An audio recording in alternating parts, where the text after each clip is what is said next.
Baiklah, Assalamualaikum warahmatullahi wabarakatuh. Perkenalkan, saya Melin Atikawati dengan NIM 2020031034. Izinkan saya di sini memaparkan materi atau ringkasan terkait hasil dari skripsi saya yang dimana merupakan syarat kelulusan untuk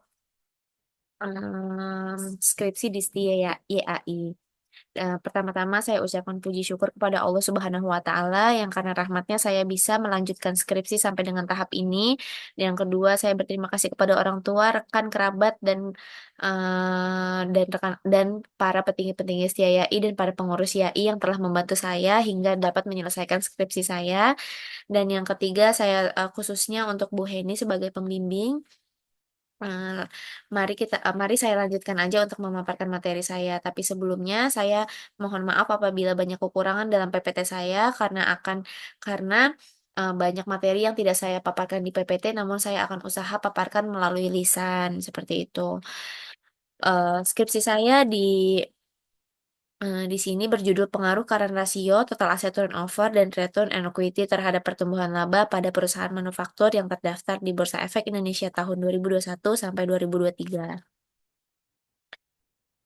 Nextnya, ada abstrak penelitian. Di sini penelitian ini bertujuan untuk mengetahui pengaruh dan menganalisis faktor yang mempengaruhi pertumbuhan laba perusahaan dengan mengambil beberapa variabel yang relevan seperti current ratio, total asset turnover, dan return equity. Metode penelitian ini menggunakan pendekatan kuantitatif yang dimana dengan teknik pengambilan sampel adalah pervasive sampling. Di sini saya jelaskan sedikit, pervasive sampling adalah sampel dengan beberapa kriteria. Dan di skripsi saya ini saya mengambil 4 kriteria yang dimana yang pertama yaitu laporan keuangan yang menggunakan rupiah. Yang kedua, sampel saya adalah perusahaan yang mengupload annual report. Yang ketiga, perusahaan yang datanya lengkap di antara 3X saya. Yang kelima yaitu yang keempat, sorry, yang mengalami kerugian seperti itu. Teknik pengujian data dilakukan dengan menggunakan bantuan Evius 12 dengan jumlah 46 sampel perusahaan di manufaktur yang terdaftar di BEI Indonesia periode 2001-2023. Hasil penelitian menunjukkan bahwa variabel current ratio tidak berpengaruh terhadap pertumbuhan laba perusahaan. Kedua, total asset turnover berpengaruh terhadap pertumbuhan laba perusahaan dan return equity berpengaruh terhadap pertumbuhan laba perusahaan. Karena rasio total asset turnover dan return equity secara simultan berpengaruh terhadap pertumbuhan laba perusahaan. Selanjutnya saya akan menjelaskan latar belakang masalahnya.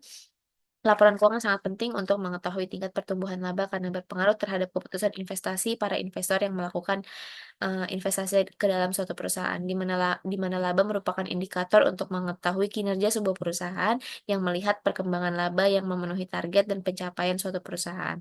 Dengan menganalisis rasio keuangan, maka dapat kita ukur tingkat keberhasilan kinerja keuangan suatu perusahaan dengan melihat pertumbuhan labanya.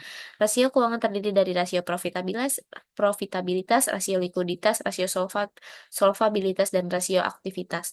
Dan di sini saya pada skripsi saya ini saya mengambil teknis grand teorinya yaitu sinyal teori yang dimana karena menurut saya laporan keuangan bisa dijadikan sebuah sinyal tanda bahwa perusahaan tersebut memiliki keuangan yang bagus, memiliki em, apa kinerja manajemen yang baik. Maka dari itu grand teori saya ini, teori sinyal ini dapat memberi petunjuk nih buat manajemen untuk melakukan langkah-langkah apa yang harus diambil berikutnya seperti itu. Rumusan masalahnya yang pertama ada apakah current ratio terdapat pengaruh terhadap pertumbuhan laba? Apakah total asset turnover terdapat pengaruh terhadap pertumbuhan laba? Apakah return equity terdapat pengaruh terhadap pertumbuhan laba? Apakah current ratio, total asset turnover, dan return equity terhadap pengaruh simultan terhadap pertumbuhan laba? Itu akan dibahas di skripsi saya pada hari ini. Tujuan penelitiannya itu untuk meneliti apakah pengaruh current ratio terhadap pertumbuhan laba. Yang kedua untuk meneliti pengaruh total aset terhadap pertumbuhan laba, yang ketiga untuk meneliti pengaruh return on equity terhadap pertumbuhan laba, dan untuk meneliti pengaruh simultan dari current ratio, total asset turnover, dan return on equity terhadap pertumbuhan laba. Karena, di beberapa perusahaan mungkin, tidak diperhatikan ya rasionya, maka dari itu saya ada mengambil fenomena ini di mana apakah hal-hal seperti ini perlu diperhatikan, apakah hal-hal seperti ini berpengaruh terhadap, pertumbuhan laba perusahaan gitu loh. Karena, yang saya lihat juga kayak total asset turnover itu, jarang ya yang diperhatikan, jarang yang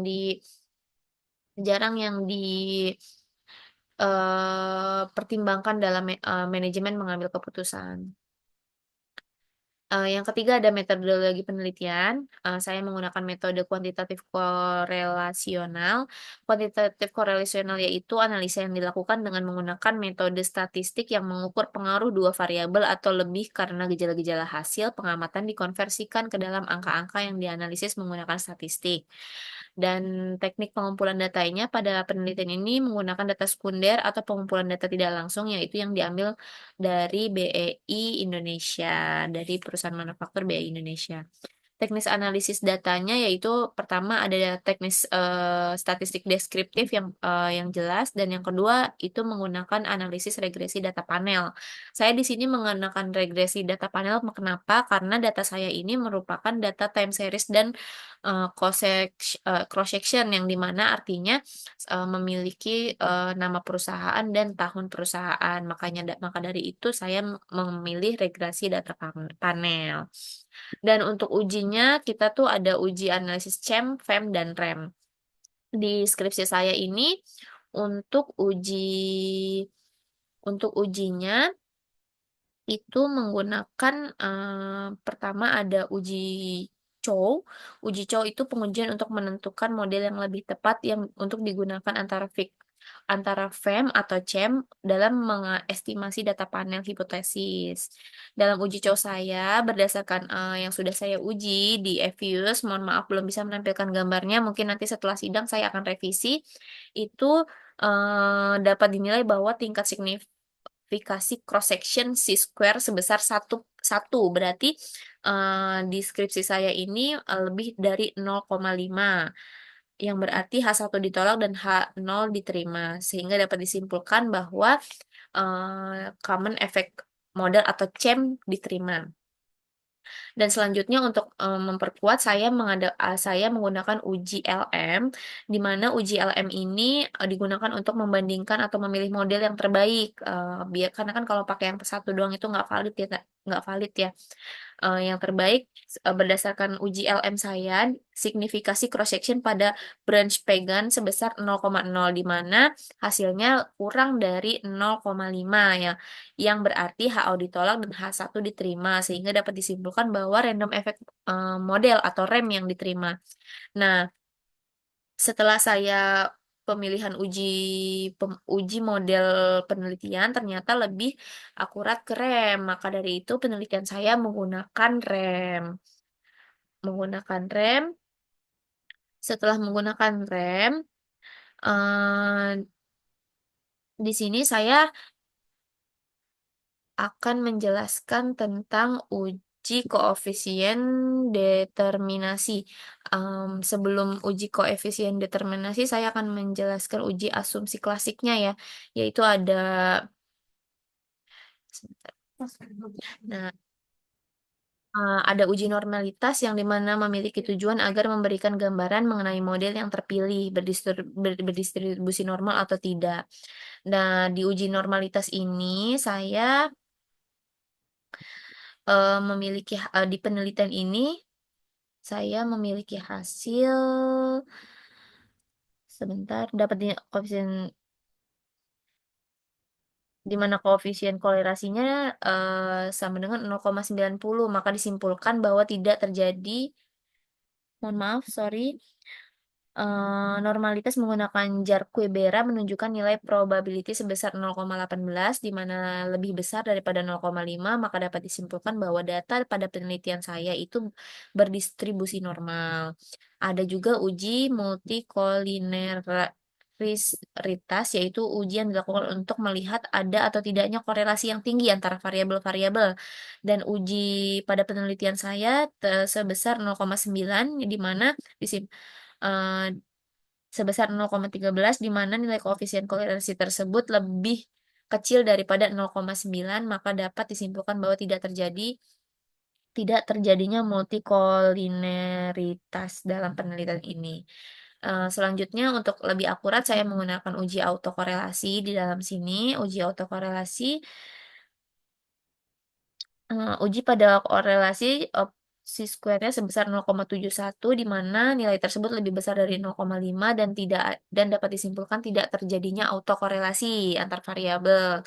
Selain itu kita menggunakan uji heterodasitas, yaitu uji mendeteksi adanya tidaknya masalah pada variabel-variabel independen nih, berdasarkan hasil dari skripsi saya yang belum saya bisa jabarkan gambarnya di sini, itu sebesar 0,66, menunjukkan bahwa nilai probability setiap variabel independen dengan absolut residual lebih besar dari 0,5. Maka disimpulkan tidak terjadi heteroskedasititas dalam penelitian ini.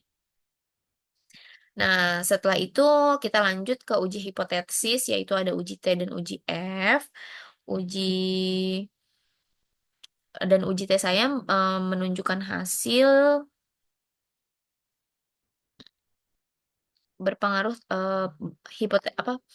hasil dari uji T saya, yaitu pada current rasio memang tidak berpengaruh signifikan, tapi pada uji total asset turnover berpengaruh dan return on equity berpengaruh. Sedangkan uji simultan F-nya, probability saya itu lebih kecil dari 0,5, yaitu 0,01. Maka disimpulkan bahwa variabel current ratio, total asset turnover, dan ROI ini berpengaruh simultan terhadap pertumbuhan laba, seperti itu. Dan uji koefisiensi determinasi saya itu sebesar 15,16%, di mana teori yang saya paparkan sebelumnya itu berkesinambungan sebesar 15% tersebut, di mana 84% sisanya itu dijelaskan variabel lain di luar penelitian ini, seperti itu ya. Terus kita langsung aja ke hasilnya. Hasil dari penelitian saya ini pertama, pengaruh current ratio terhadap pertumbuhan laba itu yang pertama tadi yang sudah saya jelaskan di hipotesis 1 itu tidak berpengaruh, total asset turnover itu berpengaruh, return on equity itu berpengaruh terhadap laba, dan pengaruh current ratio, total asset turnover, dan return on equity terhadap laba itu berpengaruh simultan. Kita lanjut kesimpulan. Kesimpulan di sini penelitian ini dilakukan untuk menguji pengaruh variabel current ratio, total asset turnover, dan return equity terhadap pertumbuhan laba perusahaan manufaktur yang terdapat di Bursa Efek Indonesia pada tahun 2021-2003. Berdasarkan analisis data pembahasan yang dilakukan dalam penelitian ini, kesimpulan yang dapat diperoleh adalah current ratio tidak berpengaruh signifikan terhadap pertumbuhan laba, total asset turnover berpengaruh signifikan terhadap pertumbuhan laba, return equity berpengaruh signifikan terhadap pertumbuhan laba, dan current ratio, total asset turnover, dan return equity berpengaruh terhadap pertumbuhan laba secara simultan. Implikasi yang bisa saya kasih di dalam penelitian ini yaitu implikasi yang saya bisa kasih ya. Yang pertama itu ada teoritisnya, penelitian ini mengidentifikasikan bahwa current ratio tidak selalu relevan dalam memprediksi pertumbuhan laba yang mungkin bertentangan dengan beberapa teori likuiditas tradisional yang menganggap likuiditas sebagai indikator penting kinerja keuangan. Hal ini memerlukan peninjauan kembali teori-teori yang menekankan pentingnya likuiditas dalam konteks pertumbuhan laba. Maksudnya di sini bukan perusahaan ini cenderung tidak perlu terfokus untuk pembayaran jangka pendek sih di sini maksudnya. Tapi faktor-faktor lain juga berpengaruh gitu ya. Dengan total aset turnover yang berpengaruh pada pertumbuhan laba, teori-teori menghubungkan efisiensi penggunaan aset dengan kinerja laba menjadi lebih relevan. Ini mendukung teori bahwa efisiensi operasional yang sangat penting dalam menghasilkan laba penelitian ini juga menyoroti pentingnya integritas faktor eksternal dalam teori keuangan. Faktor-faktor seperti kondisi pasar, kebijakan pemerintah, atau situasi ekonomi itu bisa menjadi faktor eksternalnya. Seperti itu. Kalau implikasi praktisnya berdasarkan hasil penelitian ini ditemukan perusahaan harus fokus pada peningkatan total asset turnover untuk meningkatkan pertumbuhan laba. Karena di sini, aset itu banyak sering disepelekan ya, eee, manfaatnya atau perhitungan manfaatnya, maaf. Hal ini melibatkan pengoptimalan penggunaan aset, meningkatkan efisiensi operasional, dan mengurangi pemborosan. Perusahaan juga perlu memperhatikan strategi yang dapat meningkatkan return on equity, seperti pengelolaan biaya yang lebih baik, meningkatkan margin laba, dan pengelolaan utang yang efektif. Seperti itu. Mungkin dari itu aja dari saya, kurang lebihnya mohon maaf. Semoga saya bisa diberi kelancaran setelah mengupload ini dan sidang dan lulus dengan nilai yang terbaik. Mohon maaf banyak kesalahan dan mohon maaf banyak kata-kata yang kurang benar. Kurang lebihnya mohon maaf. Wassalamualaikum warahmatullahi wabarakatuh.